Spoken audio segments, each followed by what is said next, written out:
तुम ठीक तो हो पुत्र? पिताश्री,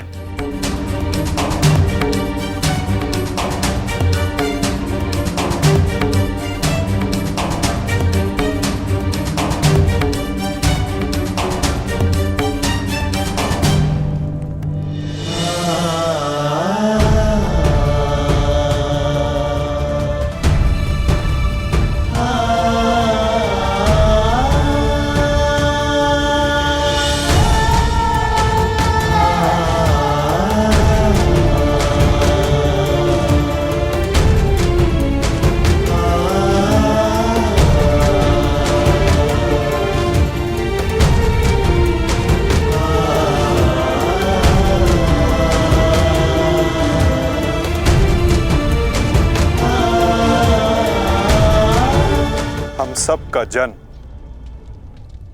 किसी उद्देश्य के लिए होता है। हम अपने जीवन का मंतव्य पूर्ण करके अपने गंतव्य पर चले जाते हैं। और यदि एक वीर अपने जीवन का उद्देश्य पूर्ण करते समय वीर गति को प्राप्त हो जाए तो उसे मोक्ष की प्राप्ति होती है। तुमने सबके लिए जो कुछ भी किया उसके लिए सभी तुम्हारे ऋणी रहेंगे पुत्र। तुम्हारा ये बलिदान व्यर्थ नहीं जाएगा घटोत्कच।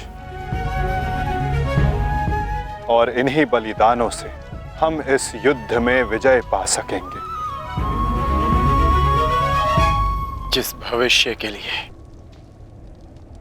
हम ये विजय चाहते हैं माता, क्या उसके लिए वर्तमान का बलिदान करना उचित है? पुत्र की हत्या हो जाए और पिता जीवित रहे, ये कैसा न्याय है माता? ये न्याय नहीं पार्थ, यही नियति है। नारायणं नमस्कृत्य नरं चैव। धर्म स्थापना के लिए जिनका बलिदान आवश्यक है उन्हें अपना बलिदान देना होगा पार्थ। और जिनका जीवन आवश्यक है उन्हें संघर्षों का और दुखों का भार उठाकर अपना जीवन जीना होगा। और इस युद्ध के लिए, इस धर्म स्थापना के लिए तुम्हारा जीवन आवश्यक था। और घटोत्कच का बलिदान।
बहुत हो गया प्रतिक्रमण, अब प्रतिकार होगा।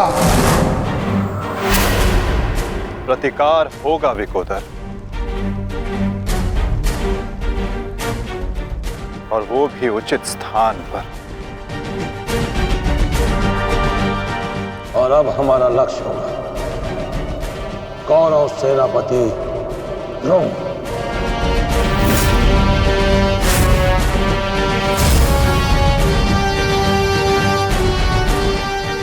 हाँ पिताश्री, कर्ण के पास केवल एक ही अस्त्र था अर्जुन के विरुद्ध, और वो उसका प्रयोग कर चुका है। अब ना तो उसके पास कोई शक्ति है और ना ही कोई कवच, इसलिए अब वो हमारे लिए संकट नहीं, किंतु आचार्य द्रोण को रोकना अति आवश्यक है।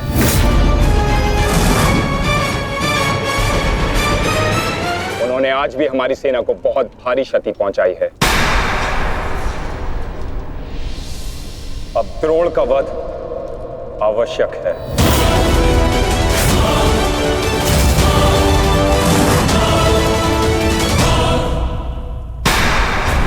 पिताश्री, पिताश्री,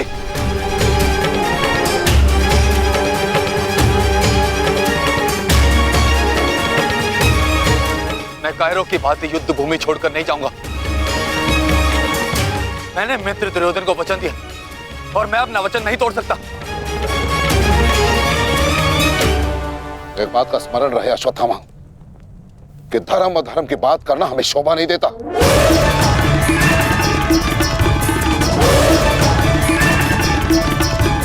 स्मरण है तुम्हें युद्ध भूमि में क्या हुआ? भीम तुम्हारा वध करने वाला था पुत्र। उसने यदि आज नहीं किया तो कल अवश्य कर देगा। मेरे पास तुम्हारे मृत्यु देखने का साहस नहीं है, उतनी शक्ति नहीं है मेरे पास, उतनी शक्ति नहीं है मेरे पास पुत्र। यदि तुम चाहते हो कि मैं यह युद्ध लड़ूं, तो तुम्हें युद्ध भूमि का त्याग देना होगा।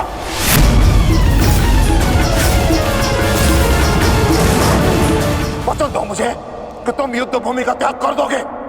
वचन दो। आचार्य द्रोण,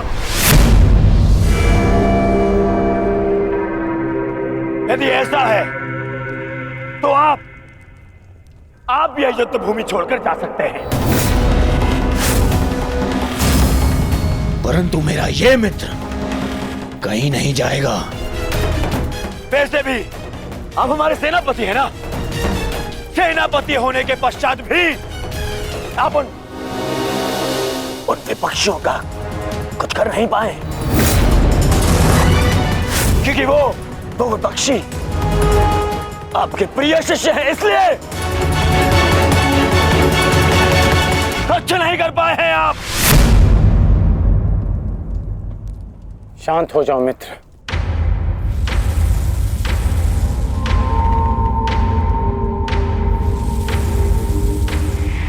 मित्र दुर्योधन सत्य कह रहे हैं। मेरे पिता ने पक्षपात किया है। उन्होंने अपने दिए वचन को पूर्ण नहीं किया और इसी कारण आज हमारे परिवार पर प्रश्न उठना आवश्यक है। किंतु एक पक्षपाती पिता का पुत्र होने से अच्छा है कि मैं एक योद्धा की तरह रणभूमि में जाऊं और अपने प्राण गंवा दूं।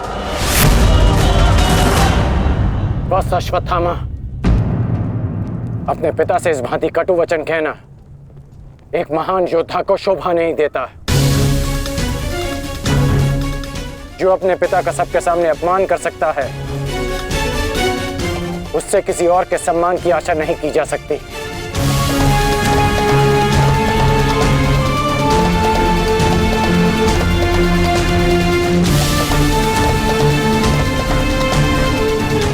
क्षमा कर दीजिए पिताश्री, परंतु मैं इस युद्ध भूमि को छोड़कर कहीं नहीं जाऊंगा।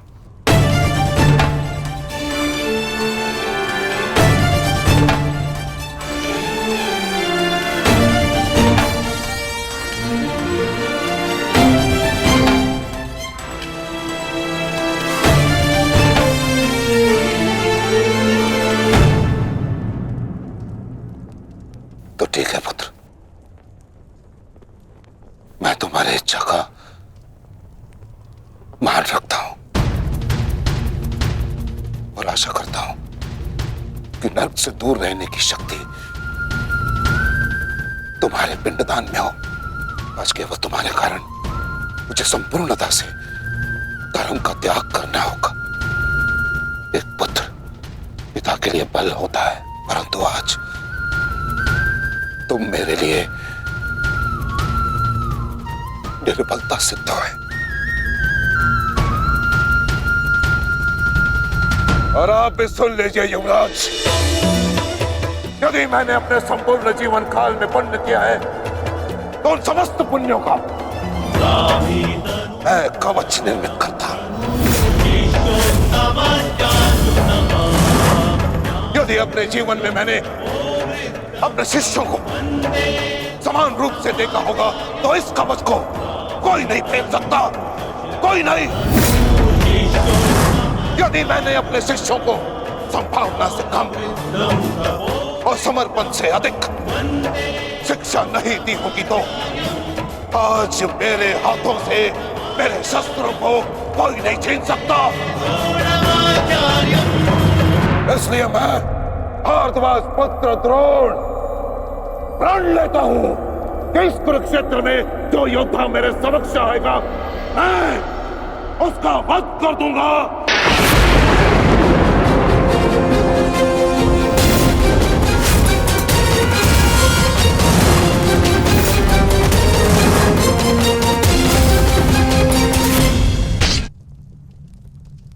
आचार्य द्रोण का वध करना सरल नहीं।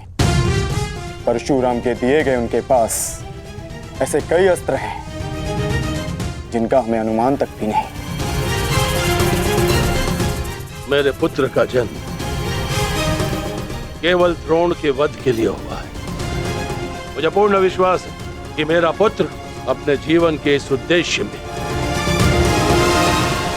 अवश्य सफल होगा।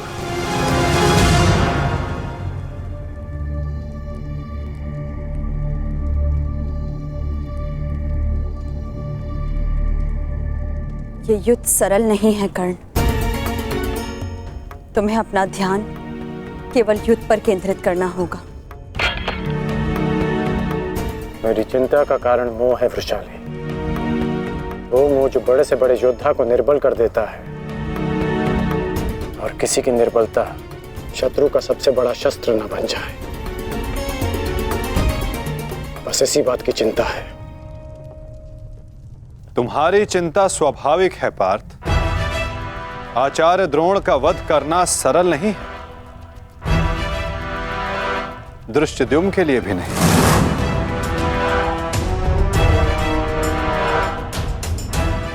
तो क्या कोई व्यू नहीं जो हम आचार्य द्रोण के विरुद्ध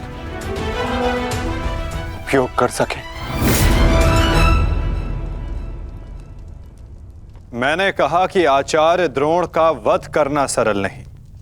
मैंने ये नहीं कहा कि ऐसा करना असंभव है।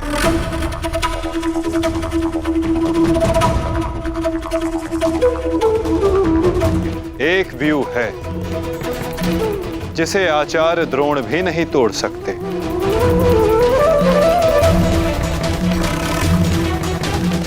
पुत्र मोह व्यू। आचार्य द्रोण को परास्त करने का केवल एक ही अस्त्र है, अश्वत्थामा।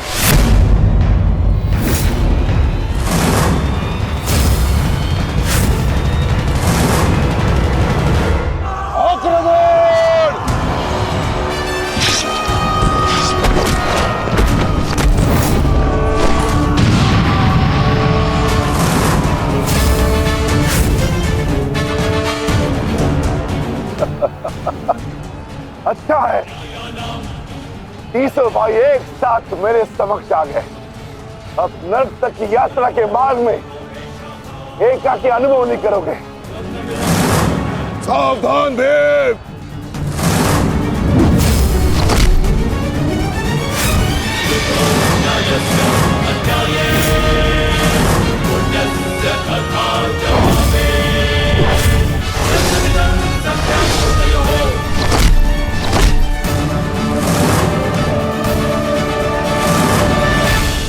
आज मैं हस्तिनापुर नरेश महाराज धृतराष्ट्र के सभी पुत्रों का कवच हूं। यदि किसी ने भी उन्हें हानि पहुंचाने का दुस्साहस किया तो उसे मृत्यु में स्वयं दूंगा, और ये मेरा संकल्प है।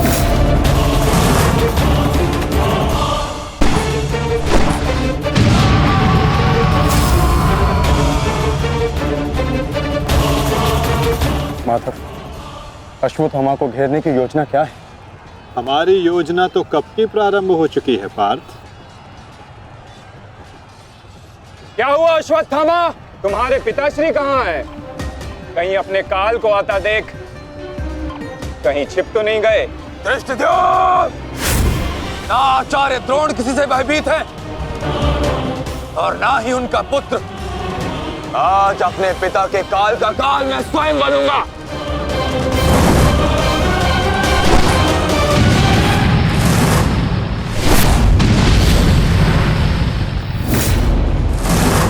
बस इतना ही सीखा है अपने पिता से? आओ अश्वत्थामा, आज मैं तुम्हें जीवन का पाठ पढ़ाता हूं। भाग कहां रहे हो कायर? साहस है तो द्वंद करो। सारथी, पीछा करो।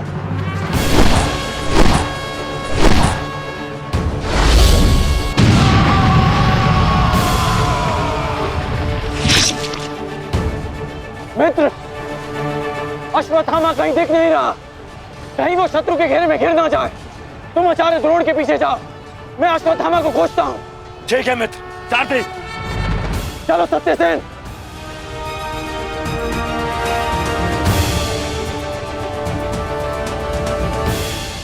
तुम मेरे पिताश्री के काल हो, मेरे नहीं। परंतु आज मैं तुम्हारा काल बनकर आया हूं। सावधान!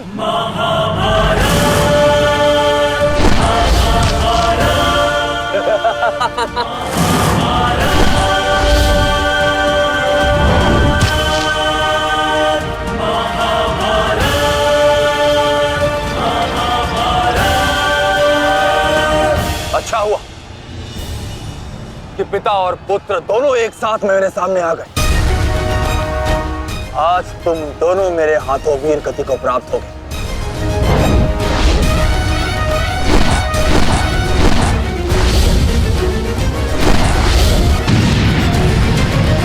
गुरुदेव, आज तो आपने भीम से अश्वत्थामा को बचा लिया था, किंतु कब तक? अब चाहे हमारा वध कर दो, किंतु हमने भी आज संकल्प लिया है कि मृत्यु दोनों पक्षों में होगी।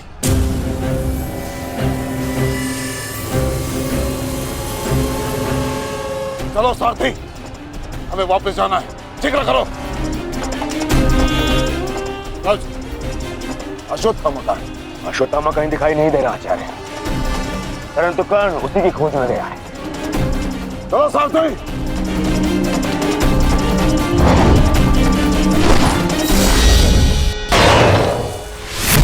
अब तुम्हारी सहायता के लिए ना कोई सैनिक है और ना कोई व्यू। अब तुम दोनों को मेरे हाथ से कौन बचाएगा? सावधान! अश्वत्थामा, तुम स्वयं व्यू में खड़े हो। इस व्यू को शमशान व्यू कहते हैं। कदाचित तुम्हारे पिता ने तुम्हें इस व्यू के विषय में बताया ही नहीं होगा। अपने चारों ओर देखो।